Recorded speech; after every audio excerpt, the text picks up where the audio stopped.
g'day, aloha, and hello everyone. Welcome to Hit Dice Heroes. I'm your DM Alanna, and today I'm joined by Nico. Hi, Nico. This is our third video in our Meet the Character series, where we've been chatting about our characters and how they were created and designed. If you've just stumbled on this video and have no idea what we're talking about, we, along with some of our friends, have an actual play Dungeons & Dragons game called Hit Dice Heroes that we stream every 2 weeks on Twitch. It is set in the world of Wildemount and follows 4 newly acquainted adventurers as they try to figure out just what the heck is going on. We're currently only 2 sessions into our campaign, and we're super keen to jump back into it this weekend for our next session. We have previously posted some Meet the Player posts on our Instagram and on our Twitter, where the players answered questions about their experience with D&D and tabletop role-playing games, but these videos are specific about their characters. So, Nico, to jump right off, can you introduce your character, please? Sure. I play as Hikari. They're a gender-fluid, pallid elf. We had some confusion in chat the first session. Some people thought it was Pallid elf. While I'm sure that would be a rather interesting race to homebrew, alas, it is Pallid elf because of their very pallid skin. They're a monk, so, you know, they're ready to kick ass and take names. Perfect. So can you describe your inspiration for creating this character? Yeah, so I really wanted to make a character, and I feel like this goes for a lot of characters that get made, but it makes for a good story, is that I wanted to create a character that had a lot of room for growth. Nice. Because there's so many different things that I want to explore with Hikari, and I've built them in a way that would allow for, you know, growth in different aspects. Nice. So I'm interested to see if there are certain circumstances that the party comes across that might alter their view on X, Y, or Z. Yeah. But perhaps nothing will change. But I wanted to create a character that had the opportunity for that sort of a situation to happen. And how much of that do you think will be like personal growth, where they come to that decision as an individual, or do you think it'll be mainly influenced by the party? So far, even though we are only 2 sessions in, the party is, I wouldn't say the party is influencing them yet, but already, without revealing anything, you obviously know. Yeah. I know everything. Yeah, you know everything. But these people that Hikari's with right now, they are so new to them. Yeah. And already, Hikari is at the moment still processing and taking in them. Yeah. The companions they find themselves with. So, for the short term, I think the party could definitely have a lot of influence on Hikari. But I feel like to fully change the way they feel and the way they perceive the world, it'll probably have to come from themselves. Yeah. I think. But yeah, like without revealing too much about Hikari's backstory, the group that they're currently with is probably, well, it is probably super different to anything they've experienced so far, at least in just like the chaotic sense. Because this group so far is a lot more chaotic than I kind of imagined them being. yeah, they're super chaotic. Definitely nothing Hikari was expecting. Mainly because they've just been working odd jobs. They've recently come into town. And now they've been thrown in with a bunch of goofy characters. Quite literally thrown in too. I was like, yeah, I'm just gonna force them together. That's the way to do it. Yeah, but I mean, it for Hikari, I don't know how it is for the others, but it would make sense for Hikari to take up this job. You know, they need everyone's gotta hustle. Exactly. This is Hikari's. So it makes sense for Hikari to want to take a job like this, but I can't obviously speak for the other characters. But I'm sure they have their reasons for needing coin or otherwise. Yeah, for sure. So you play as a Pallid elf, which is a new race that was introduced in the Explorer's Guide to Wildemount. What drew you to choosing this race? Was it just because it was new, or was there something you wanted to explore with it? It was a little bit of both. I really liked the design of the Pallid Mm. elves, in that they get access to some cool abilities Yep. just for being a Pallid elf, particularly having advantage on insight and investigation. Yeah. But that came as a bonus when I ultimately decided on a Pallid elf, because I'd originally come up with Hikari's backstory first, and I was like, these bonuses actually make sense for the kind of stuff they do. Yeah. Obviously without revealing too much. So it ultimately worked out as just like a bonus, but it's kind of nice. Yeah.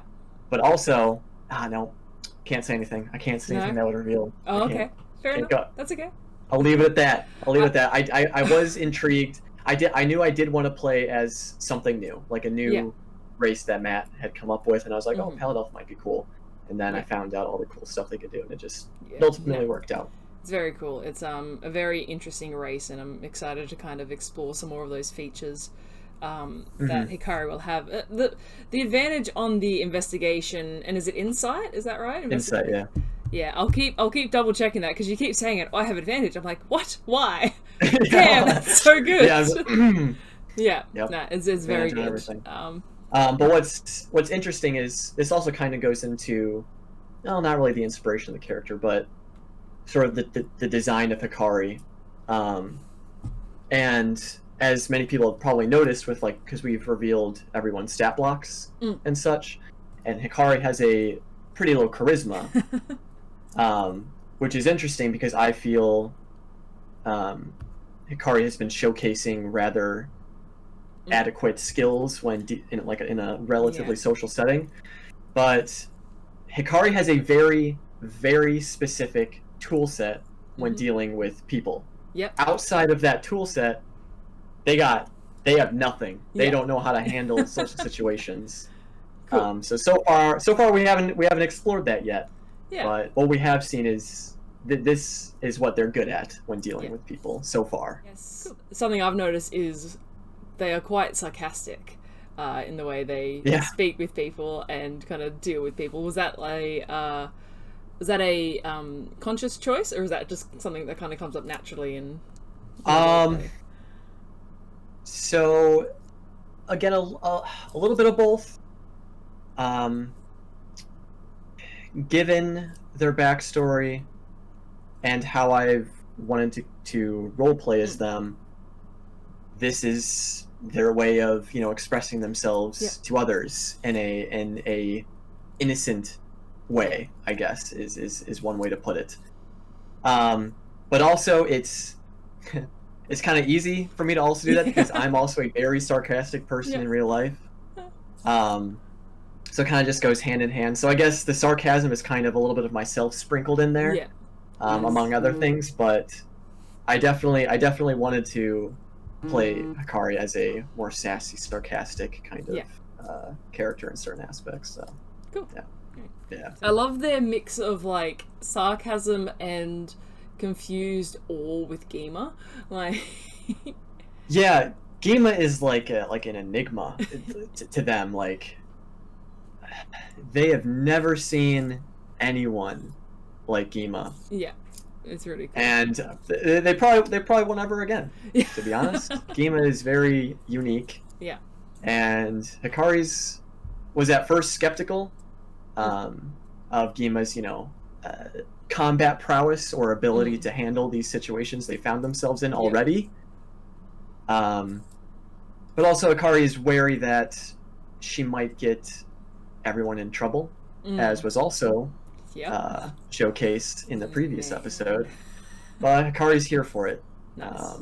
And as I said before, they have the skill set needed to have helped sort of salvage that situation that came up. So are there any fun quirks or character traits that you've started to develop in our first 2 sessions? You've probably kind of addressed this a little bit, but is there anything specific? A little bit. I've definitely played up the sarcasm a little bit more. But that's also due to the fact that I've just been set up so many times to just drop sarcastic comments, so that definitely helps. Yeah. But there are definitely, I won't reveal anything, but so far there hasn't been any huge quirks that they've picked up or personality traits, but I've written down in my notes of potential habits they might pick up. Nice. Depending on what circumstances they might find themselves in. Yep. So I'm prepared for certain things to take effect or take place and stuff, but I'm not going to necessarily force them. Right. But it's just something that I've been thinking about, just like, if this situation happened, this is probably how Hikari would deal with it. Right. Is sort of what I've been thinking I've been thinking about. Yeah. So. How would you describe Hikari's fighting style? We've only had one combat so far, but I would describe it as Hikari is very kind of show-offy, I guess. Nice. Not to an extreme, but when I was describing Hikari's attacks and stuff, I would say that they were, flourishing their kunai and stuff in a sort of, show-offy way. Yeah. So yeah, it's kind of show-offy. They're kind of, they're trying to show their worth in a way, or value. Yeah. They're showing that they can add to a fight. Nice. I suppose. Interesting. And their way of doing that is, doing fancy little flourishes, moves, and stuff. It's almost like a dance for them. Oh, cool. That's very nice.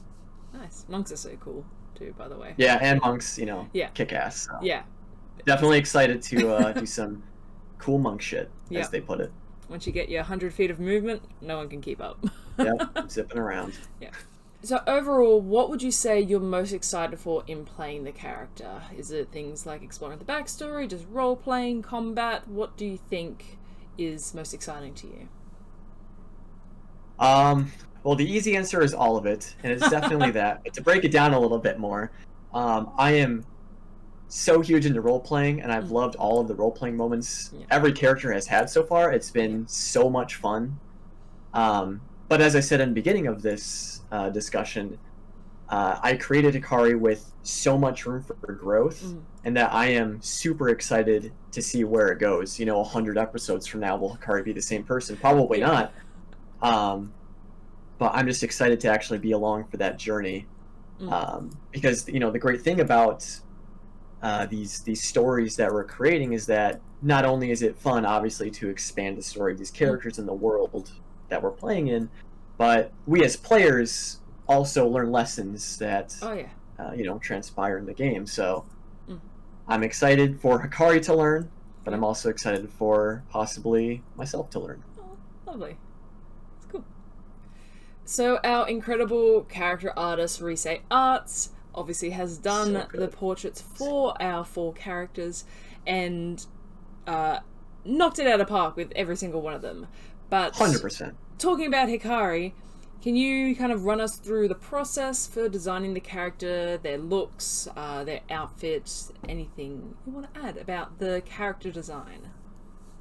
Yeah, so kind of going off of their combat, like how they prefer to do combat and stuff, they're very show-offy.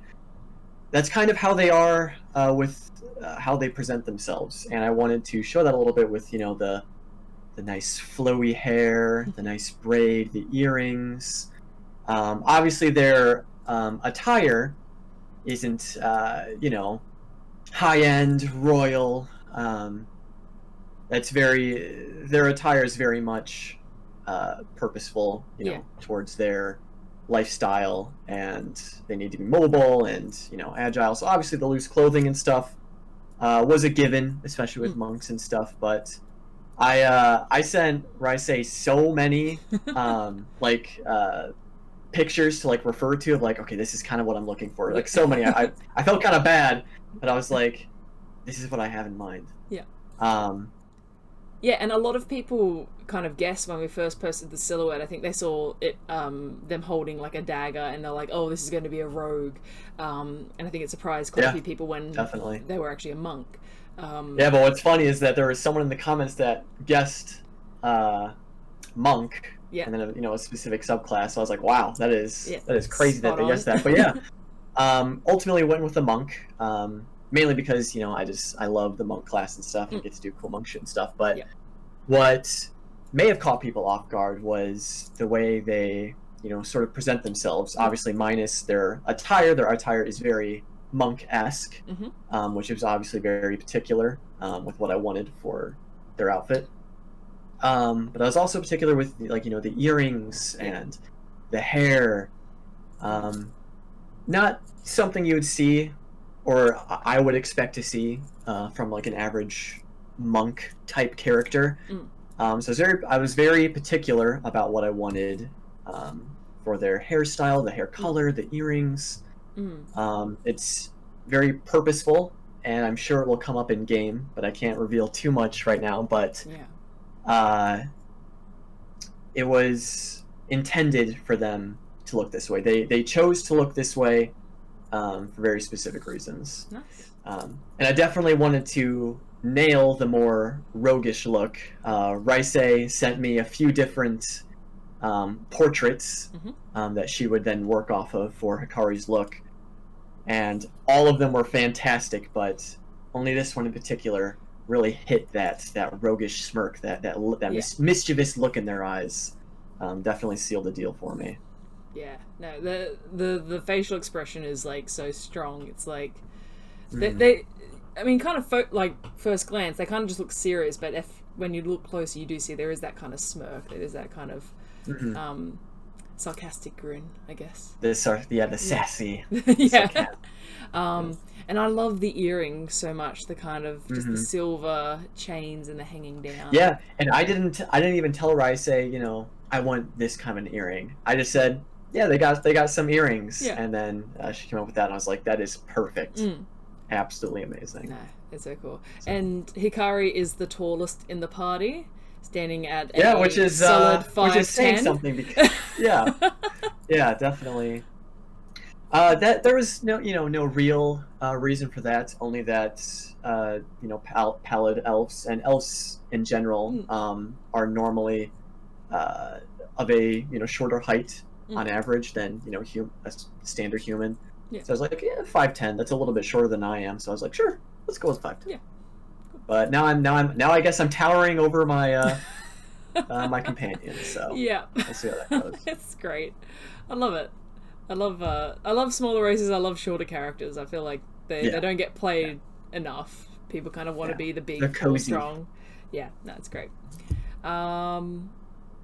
And you chose for Hikari's weapon a kunai. Can you kind of discuss a little bit about that specific choice? So part of it is backstory related, and part of it is I just wanted a kunai. I think they're really cool. Sure, that's a perfect reason. But part of it is definitely backstory, which I'm sure may come up in game. Yeah. You never know. But also it fits Hikari's aesthetic. I'm super big on aesthetics. Yeah. And obviously the color palette that I chose was all very particular, and very aesthetically pleasing to me. Yeah. So the kunai just ties the whole look together that they got going on. So yeah. Yeah, it's such an incredible design. Again, we'll just shout Rise's name out from the rooftops forever. Yeah. Absolutely incredible. But yeah, is there anything else you'd like to add about Hikari? Not really anything new. Again, I feel like most of Hikari's journey, as well as everyone else's journey, is going to come out in game, and we'll obviously learn more about our characters as they grow and explore the world that you've created for us using Wildemount. But I'm just super excited to see how their skill sets develop. They've begun to expand their skill set in that last episode. Yeah. They're trying to expand their horizons, so definitely excited and ready to see where it goes. Cool. I'm excited too. Man. Yeah, I'm super excited for the next session. Speaking of the next session, check out Hit Dice Heroes this weekend for Chapter 3 of our adventures in Wildemount. Thank you, Nico, so much for joining me. It's been really fun talking about Hikari. And be sure to check out our other Meet the Character videos on Twitch and on YouTube. But yeah, hope to see you there and see you this weekend. All right, thanks. Bye. Bye, guys.